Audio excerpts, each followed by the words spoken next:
bienvenue dans cette nouvelle vidéo de Baguette Entertainment. Aujourd'hui, parlons de l'actualité, parlons de Queendom. À l'heure où vous regardez cette vidéo, Queendom sort dans 3 jours.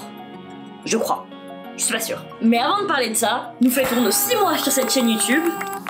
Et du coup, on est contents. On est trop heureux. Ça serait quitté.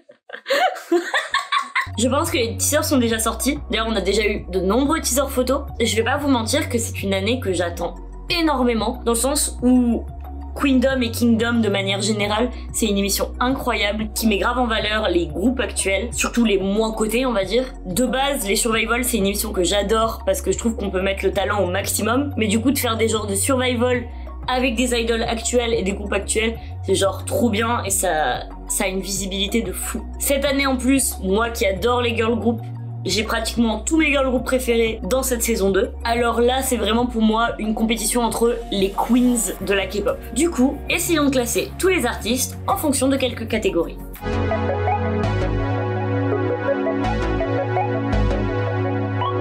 Vocalement, je pense que Yolin, elle va exploser tout le monde, qu'il y aura même pas la place de qui est la meilleure et tout. Yolin, je pense que elle a l'expérience, elle a le talent, elle va toutes les exploser.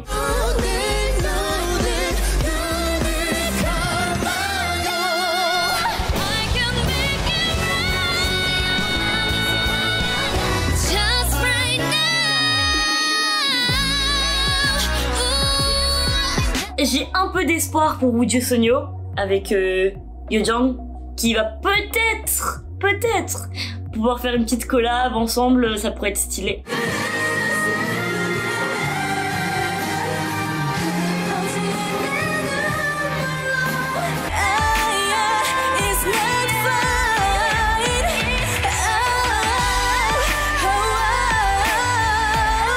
On va dire Kep1er et Luna vont peut-être avoir un peu plus de man. Même si c'est des groupes avec d'excellentes vocals, je pense que d'expérience, les autres elles en ont peut-être un peu plus. Chou de Luna, elle a un potentiel aussi. Ouais, mais elle est seule. Ouais, elle est seule, ouais. Je suis là.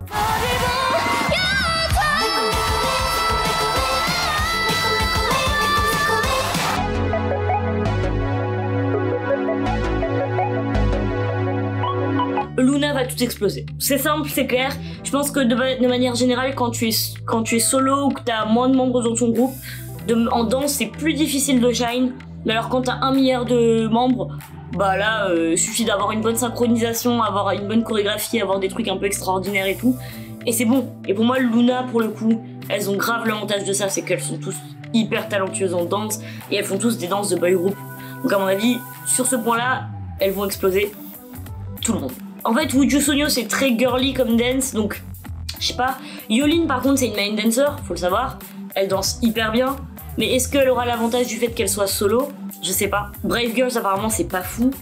Et en fait Kep1er, comme je le dis à chaque fois, elles ont le problème de...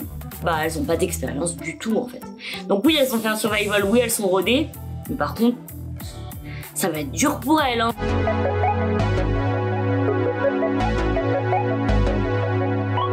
En termes de charisme, je pense que Luna encore une fois a l'avantage. Même si Yolin, on rappelle extrait, hein, toujours extrait, hein, mais Yolin elle est hyper charismatique.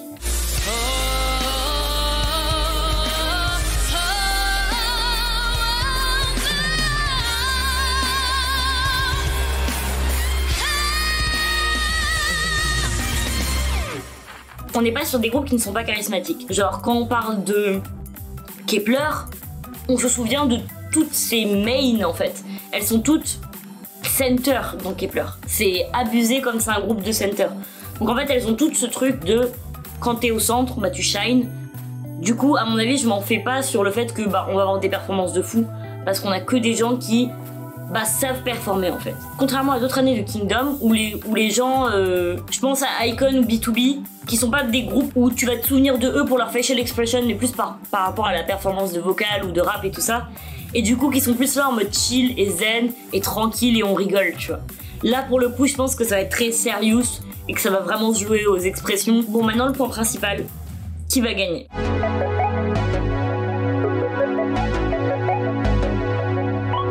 Je crois énormément en Yolin parce qu'elle est performante sur tous les points. Et qu'en fait, elle les bat sur beaucoup de points, même si elle est seule. Du coup, j'y crois énormément en ça. Mais après, encore une fois, est-ce que Mnet va laisser passer le fait que Yolin solo, qui est pas pote avec Mnet, laisser passer et gagner cette édition?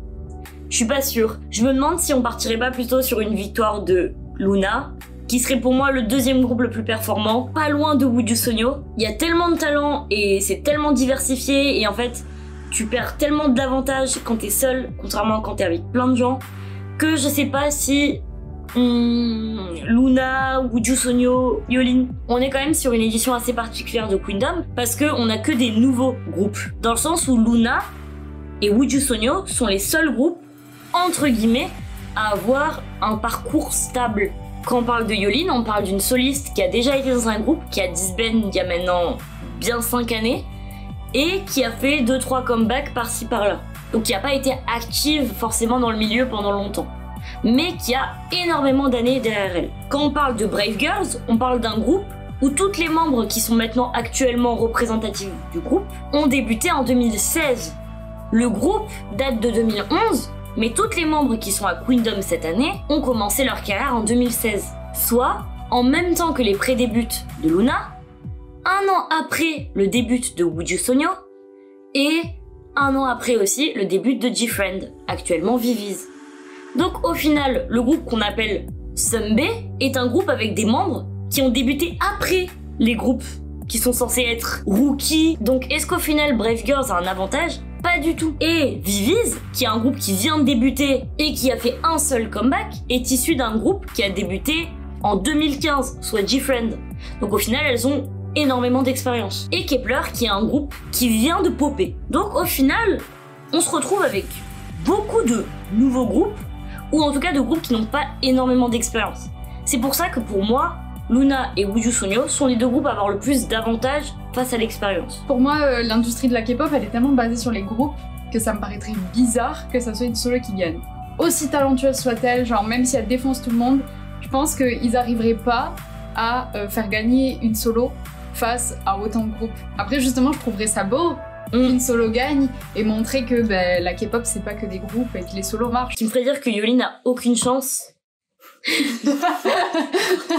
Au revoir. Du coup, la seule chose qui me ferait dire que Yolin a aucune chance, c'est sa provocation, son aspect provocateur, le fait qu'elle ait des tatouages, le fait qu'elle corresponde pas aux critères de la K-pop comme ils sont maintenant. Mais après, je pense qu'elle a toutes ses chances en tant que solo comparée à des groupes. Est-ce que, vu que c'est que des nouveaux groupes, est-ce que ces groupes-là vont avoir le droit d'utiliser les chansons qu'ils ont fait avant? Est-ce que Kep1er va avoir le droit de faire Oh Oh Oh? Ce que je pense logique. Mais est-ce que Viviz aura le droit de chanter des chansons de G-Friend? Ce qui me paraît encore plus logique. Et pareil dans le même sens pour Yolin, est-ce qu'elle va utiliser des chansons de Sistar? Ce qui serait incroyable. Mais ça, malheureusement, on sait pas. On va voir tout ça dans 2-3 jours, donc j'ai très hâte. J'ai hâte de suivre comment ça va se passer, surtout qu'on est sur une édition apparemment Covid-friendly, donc je sais absolument pas comment ça va se passer. J'espère qu'elles auront toutes les chances de pouvoir quand même perf. Bah moi je suis moins girl group, mais j'ai très hâte de regarder et de découvrir les groupes que je connais pas. Voilà. Stan Woju Sonyo. Je suis une orbite.